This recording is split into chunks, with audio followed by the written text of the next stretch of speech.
তাদেরকে রাজনীতিতে আহ্বান করতে পারবে না। বাংলাদেশের মানুষ তাদেরকে কখনো ক্ষমা করতে পারবে? ক্ষমা তো চাইনি। আমরা এমন একটা পরিস্থিতিতে গণতান্ত্রিক উত্তরণের জন্য অপেক্ষা করছি। আমরা সবাই মিলে আলোচনা করে জাতীয় ঐক্যমত্য কমিশনের সংস্কারগুলো আমরা প্রণয়ন করছি এবং এই পরিবেশটা বাংলাদেশে অতীতে কল্পনাও করা যেত না।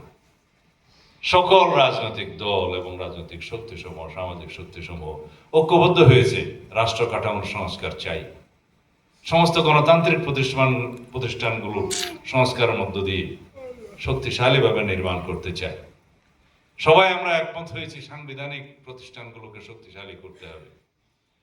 সমস্ত গণতান্ত্রিক এবং সাংবিধানিক প্রতিষ্ঠানসমূহ গণতান্ত্রিকভাবে শক্তিশালীভাবে গড়ে উঠলে রাষ্ট্রের গণতন্ত্র রক্ষা কবচ হিসেবে সেই প্রতিষ্ঠানগুলো কাজ করবে। তার মধ্যে আছে নির্বাচন কমিশন, তার মধ্যে আছে মানবাধিকার কমিশন, তার মধ্যে আছে বিচার বিভাগ, তার মধ্যে আছে সংসদ নিজে, এবং সবার উপরে থাকবে ফ্রিডম অফ প্রেস। যেই দেশে freedom of press 100% freedom of press আমরা এনশিওর করতে পারি, গণমাধ্যমের স্বাধীনতার নিশ্চয়তা করতে পারি, সেই দেশে গণতন্ত্র অবশ্যই শক্তিশালী থাকবে। বাকি রইল গণমাধ্যমগুলোর ভূমিকা।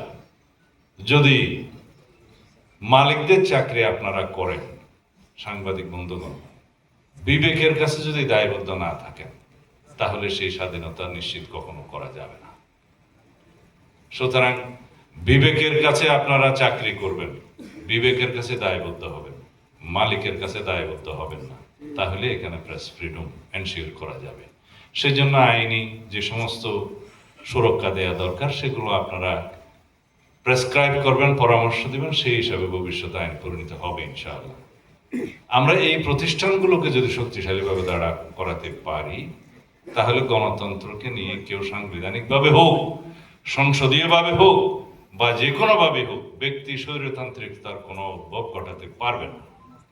এবং ব্যক্তি স্বৈরতান্ত্রিকতা হোক, দলীয় স্বৈরতান্ত্রিকতা হোক, সেটার উদ্ভবের জন্মের যদি রাস্তা বন্ধ করে দেওয়া যায়, তাহলেই হবে প্রকৃত গণতান্ত্রিক বাংলাদেশ নির্মাণ করা।